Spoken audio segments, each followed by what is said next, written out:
ganito po ang Recording in story. progress. Yan. 3 years ago po, what I experienced in my firstborn child are the following.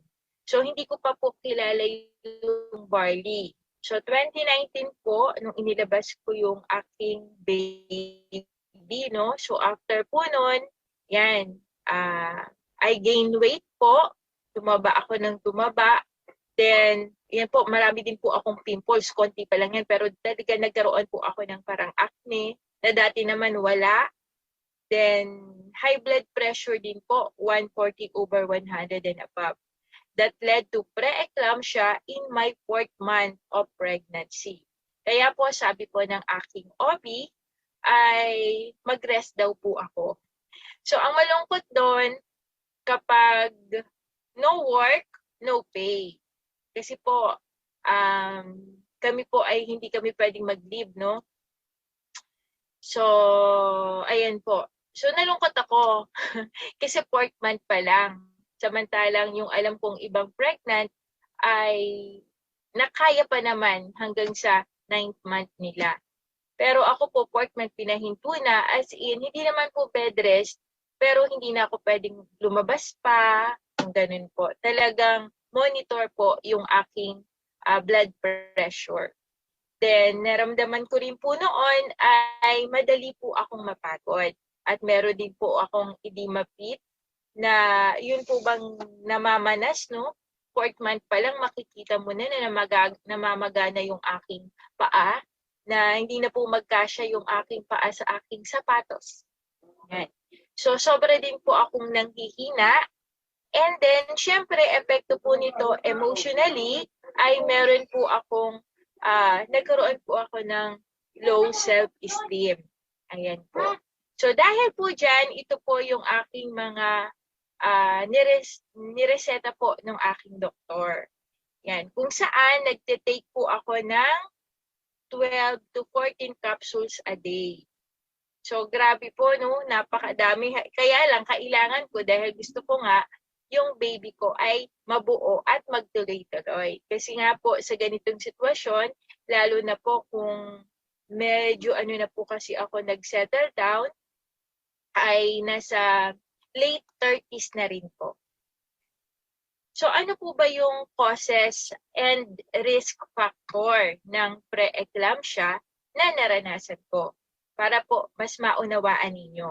So ayun po, as I've said, ay tumaas po ang aking timbang.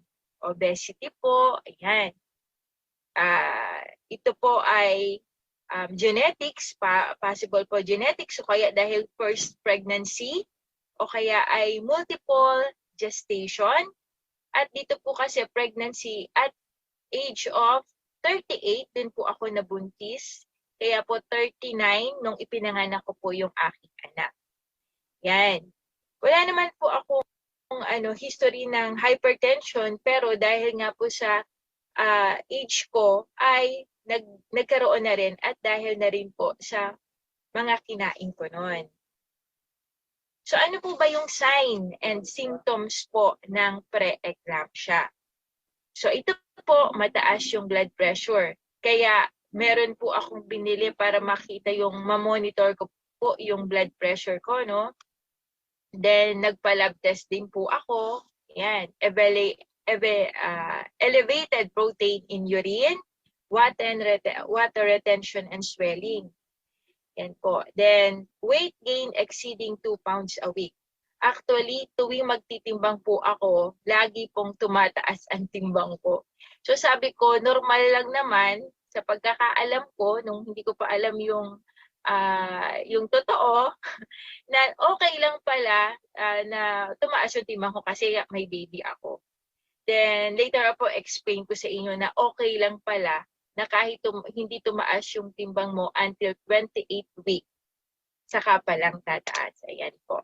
So, sa severe preeclampsia naman po, nakakaranas ng headache, changes in vision, vomiting, pain in abdomen, and back.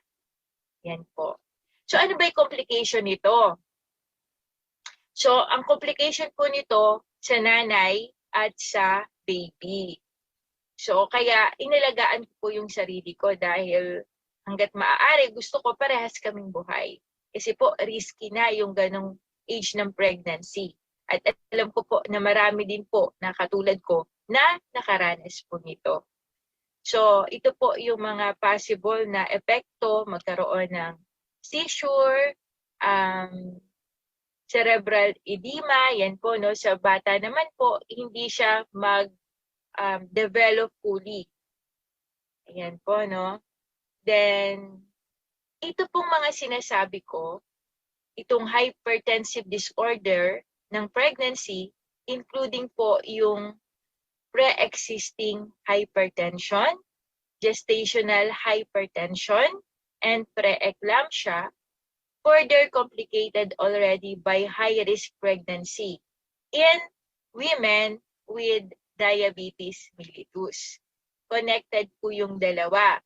Pero sa part ko po ay, nung tinest ko naman bakit ako hypertensive, okay naman yung aking mataas, yung aking blood sugar, hindi naman po ako pre-diabetic. Pero yun din po kasi yung possible na cause kung bakit po tayo ay hypertensive. Yan. So i-share ko lang din po kasi marami din po na dito na kapag ikaw ay hypertensive, most probably ikaw din ay merong gestational diabetes. Ito po yung klase ng diabetes sa mga buntis. Ayan po. So, what is gestational diabetes? It is a high blood sugar that develops during pregnancy and usually disappears after giving birth. It can happen at any stage of pregnancy, but it is more common in the second and third trimester. So yan po, no? Kaya napakahalaga na tingnan din po natin kung tayo ay hypertensive, tingnan natin kung tayo ay meron ding gestational diabetes para alam natin kung ano ang gagawin natin.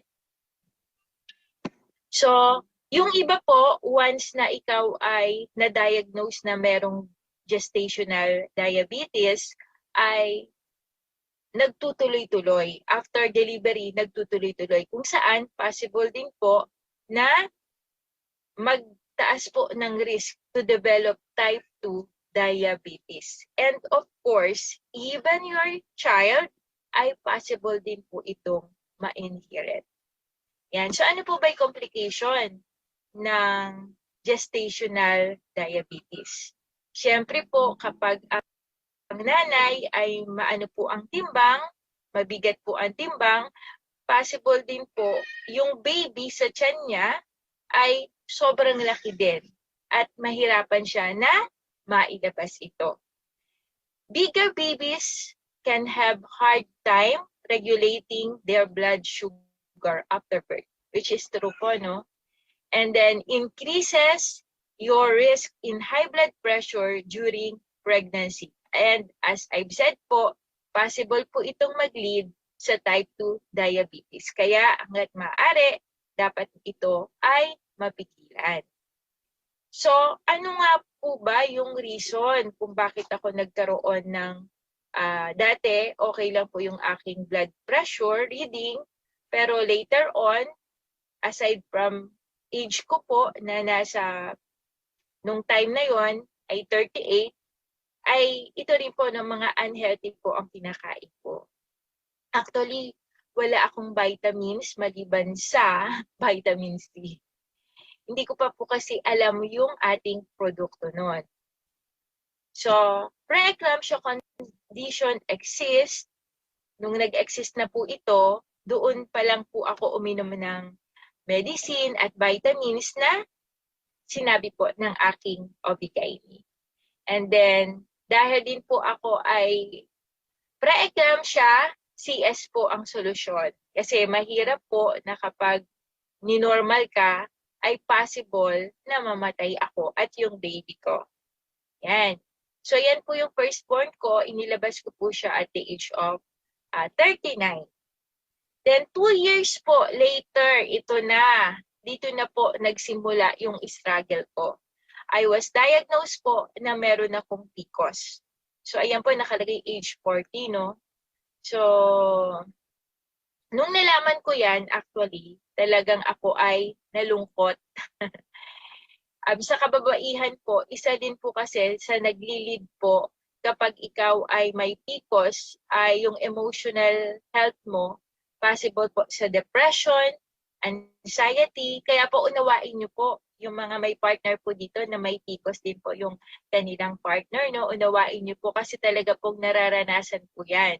So, nung nalungkot talaga ako, sabi ko, Lord, bakit ako? Healthy naman ako. Feeling ko lang, healthy ako. Yan. Kasi kumakain naman ako ng gulay. Hindi naman ako malakas kumain ng matatabang pagkain. Sabi ko ganyan. Pero, alam niyo po, God have a reason. Kaya tayo dumadaan sa ganitong mga struggle. Nung una, hindi ko alam. Hindi ko matanggap. Pero dahil nga, nung nalaman ko na nandito na ako sa community, nandito na ako, nakita ko na yung barley, and then sabi ko may pag-asa pa. Na-meet ko po, I deepen my knowledge about PCOS and amazing pure organic barley. So, dahil din po dito sa mga testimony natin dito, no, sa I Am Worldwide, alam nyo po, na-inspire din po ako yung kaninang nag-host po sa akin, si Mentor Bridget. Sabi ko, natulungan siya, bakit hindi ako matutulungan ng Amazing Pure Organic Barley? Kaya confident ako, nung sinabi ng doktor ko, syempre nalungkot ako. Talagang nalungkot naman po ako. Kaya sabi ko, hindi, may pag-asa pa. Sabi ko kanya, may pag-asa pa. So, yung pinangahiwakan ko po, yung mga testimony na marami din natulungan na may PCOS yung ating produkto. Then, nung inaral ko siya, paano ito makakatulong sa akin? So, ayun po, yung ating Amazing Pure Organic Barley, it contains 68 micronutrients. So, meron po ditong vitamins, minerals, enzymes, amino acids, yan po yung mga content niya, no? And then, di po ba ilang beses nabanggit sa Bible na talagang ganun siya ni-recognize ni God. Okay. So, as I've said po, na-deepen po yung knowledge ko dun sa mga napanood ko na testimony, especially din po dito kay Mentor Elise, no? Nung nag-testimonial siya, testimonial Thursday natin. So, what I realized, hindi lang po gamot ang sagot para malunasan ang sakit natin. Kasi po yung gamot, ang nagagawa lang nito ay mag-manage po ng symptoms. Katulad po nung sinabi ng doktor yung mga bibiling kong gamot na makakatulong sa akin, alam niyo po, wala akong tinake ni isa. Wala akong binili ni isa kasi ganun ang paniniwala ko dun sa ating produkto. Maraming natulungan at alam ko na matutulungan din po ako. Siyempre po, ay kailangan hindi lang ako magbabatay doon sa produkto, no? Dapat may gawin din ako kasi sabi ko natulungan sila, pero ano kaya yung mas pwede ko pang gawin para times 2 pag mapabilis yung aking pagaling. But yun nga po, dinig ko kung ano po ba yung root cause. And I find out po sa pag-aaral, it is because of the lifestyle that I have. Yan. So, dun po sa Testimonial Thursday, dapat pala talaga ay para po makuha natin optimum benefits, alam niyo po, ng ating produkto. Let's take 2 sachet po ang tinitake ko a day, no, to get the optimum benefits. And then, ganyan po. Yan ang good news. May PCOS reverse, yung mga symptoms po ay nawala. Gumaan po ako. Then aside from that, ay yung mga hirsutism po at yung hormonal imbalance ko ay naayos. At yung bonus nga po, salamat sa poong may kapal. Binigyan pa niya ako ng pangalawang pagkakataon. Yan. Nagkaroon ako ng baby at the age of 41. O, diba good news yun? Kaya happy po ako na i-share sa inyo at i-testify that God is good through I Am Worldwide, through our products. And through the coaches and mentor po na meron po sa community natin. And of course po, embracing my barley-fied lifestyle change. Wherein, what I combine po yung nutrient-dense food choices na makakatulong sa akin at sa baby ko. And of course, with our amazing barley. Kaya po, dahil dyan po ako nagkaroon ng healthier pregnancy. At ibang-iba po yung naging journey ko. Remember po, barley really helps, but it does not cure. Po, sabi nga po ng ating scientist na si Dr. Hagiwara, ito po ang most nutrition of all plants food containing broad spectrum, from old age, from young to old age. Pwede po siya. And can supply prolific balanced supply of nutrients that exist on Earth in a single source. So, ganun po siya kaganda. And nung inaral ko din po, bakit nakatulong po sa baby ko? Yan po kasi it contains yung ating pong barley, contain calcium, selenium, choline, folate, zinc, cobalt, copper, iron, iodine, manganese. Yan po yung mas nakatulong pa, hindi lang sa akin, lalo higit sa baby ko. Alam niyo po, hindi na ako nagagatas. Yan na yung gatas ko. Kasi di po ba meron tayong gatas pangbuntis? So hindi ko na ini-intake yun. Talagang barley lang po ako. And then of course po, yung mga vitamins din na meron, pero yung milk po, talagang hindi po ako nag-drink ng milk. Yan. So before po, ito po yung aking story before the barley-fied lifestyle change. Sabi ko nga po, tumaas ang aking timbang every week. Nagkaroon ako ng maraming pimples. Hindi po bumababa ang aking high blood pressure. And then pre-eclampsia agad at in my 4th month. And easily tired, mabilis akong mapagod, meron akong namamagang paa, yan po, nanghihina at low self-esteem. And of course, ang naging solution ko dati, yan po, medicines and vitamins. Pero, ito na po ang naging resulta after my barley-fied lifestyle change. Na-maintain ko po yung weight ko until 25th week. And then, grabe talaga yung blooming ko. Nung panahon na yan, di mo malalaman na buntis ako hanggat hindi mo pa nakikita yung aking tiyan. So, no pimples, smooth and glowing face. Normal din po ang blood pressure ko, 120/80. Only elevated lang po nung 27th week. And then, nagkaroon po ako ng more focus and always on the go. As in talagang energized po ako palagi. No more edema fit until 33rd week. And of course, high self-esteem. Kasi po wala akong mga tagyawa. Talagang napaka-okay ko po. Kaya proud na proud po ako sa ating produkto na malaki po ang naitulong sa akin at sa aking baby. And of course po, ito po yung aking first pregnancy without barley. At ito naman po dito sa second picture, my healthier pregnancy with barley-fied lifestyle change na intentionally ko pong ginawa para sa akin at para sa baby ko. But wait, there's more. Yan. Because nga po yung ating barley ay complete po ang nutrients na organic pa. Satisfy the needs of my baby and my kid. While being pregnant, I breastfed my eldest son at the age of 3. At the age of 3 po. And ayan nga po, yan po ang nung firstborn po and then yung secondborn po. Yung isa po ay 39 and yung isa po ay 41.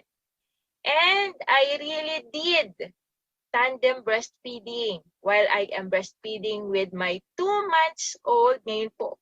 Ayan. 4 month na po siya ngayon and 3-year-old kid at the same time. Kaya lang po dahil pumapasok na kami sa school, mixed breastfeeding na po ako. Pero yung milk po ng aking baby ay hinahaluan ko pa ng barley. Diba? Sabi nga ni Hagiwara, it is good from young age to old age. So, makikita rin po, yung alam niyo po yung baby ko, yun ang talagang priceless. Yung baby ko po, nung una ko po kasing baby, yung eldest ko na hospital. Na-hospital po siya kasi nga po ano siya ng bata, no? Nakakain ng dumi ng bata, nanilaw. Pero dito po sa aking second child, na talagang barley-fied baby po, no? Alam niyo po, napaka-nutrient dense niya. Napaka-nutrient dense niya, as in, mabigat siya, napaka-glowing skin po siya. Alam niyo po yun, kaya sa mga buntis po dyan sa kasalukuyan at gusto magbuntis, ngayon pa lang po ihanda nyo na yung inyong bahay bata. Ihanda nyo na ang inyong katawan. Then aside from that, bago po ako magtapos, i-share ko lang din. Kasi parehas po akong CS. So doon po sa aking unang panganganak na CS na wala pong barley, alam niyo po ba, ay talagang drogi ako. Drogi ako doon sa yung ini-inject para sa anesthesia, no? Drogi talaga ako doon. Then, pag tinanong ako, parang feeling ko, kasi nga drugs po iyon, parang umiikot yung paningin ko, hindi ko mapigilan kung ano-anong mga naiisip ko, ganun po yung pakiramdam ko.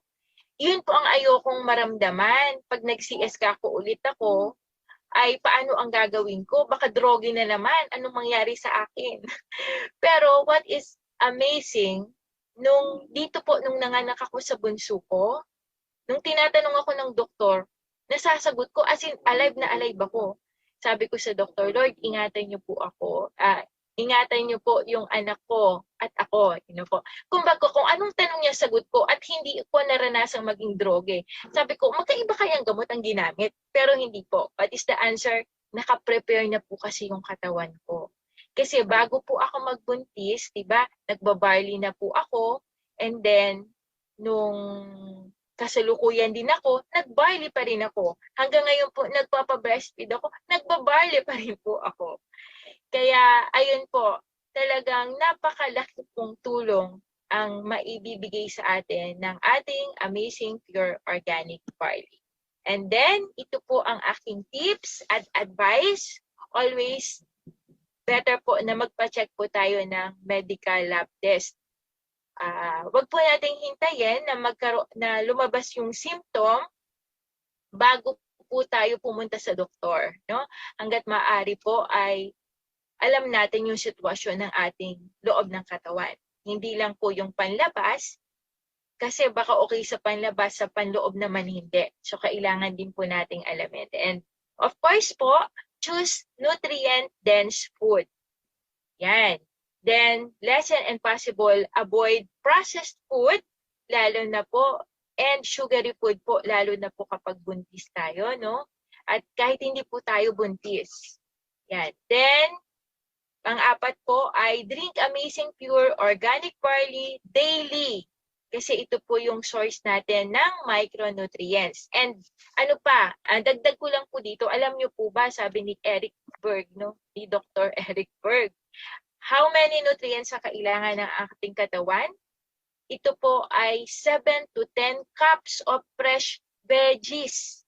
7 to 10 cups of fresh veggies every day ang dapat nating i-intake para ma-supply yung need ng ating katawan. But, don't worry po mga ka-mentor. Kasi po, meron tayong amazing pure organic barley na magsusupply nun. So, you don't need to prepare 7 to 10 cups daily.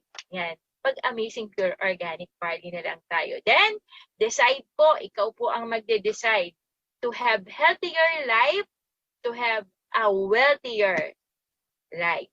And ito po ang aking natutunan sa health journey ko. Our health is not an expense. Yan po ang tatandaan natin. So, hindi gastos ang ating health. Actually, health is our wealth. And be 100% of our own product. Be a product of our own product. Mahirap kasing mag-share nang hindi mo naman naranasan. And you will never know until you try. Again po, I am Evangeline Gonzalez, once a PCOS survivor, but blessed to get pregnant at 41 and now have tandem breastfeeding. My 4th-month-old na po and 3 years old through a burlified lifestyle. And now, I was called to inspire health and empower mothers like me. Ayan po, ito po yung picture ko nung buntis ako. 9th month na po ako niya, malapit na akong manganak.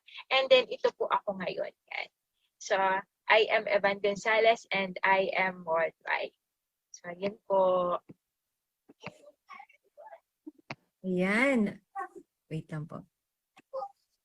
Thank you so much, Mentor Evan. Grabe, no? Very inspiring yung kanyang story. So, mga mentors, palakpakan naman natin si Coach Eva, no? We call her coach also sa aming community. And ayun. So ngayon ko lang kasi narinig kong ang kanyang story, no? Pero ito ang dami kong take away, nag-note sa comments. Para lang din maano natin yung mga viewers. So yan, thank you sa mga nanonood po ngayong gabi. And I hope marami po tayong natutunan from her. Especially po sa mga mother, no? Mentor Evan na talagang may pinagdadaanan, lalo na kung sa mga katulad ng sa age natin, no, na mayroong high risk of pregnancy, lalo na yung sa inyo po no, before na nagkaroon siya ng preeclampsia, tapos yung elevated yung blood sugar. So hindi po siya basta-bastang case pag pregnant ka, very dangerous po yun, lalo na kung sa baby.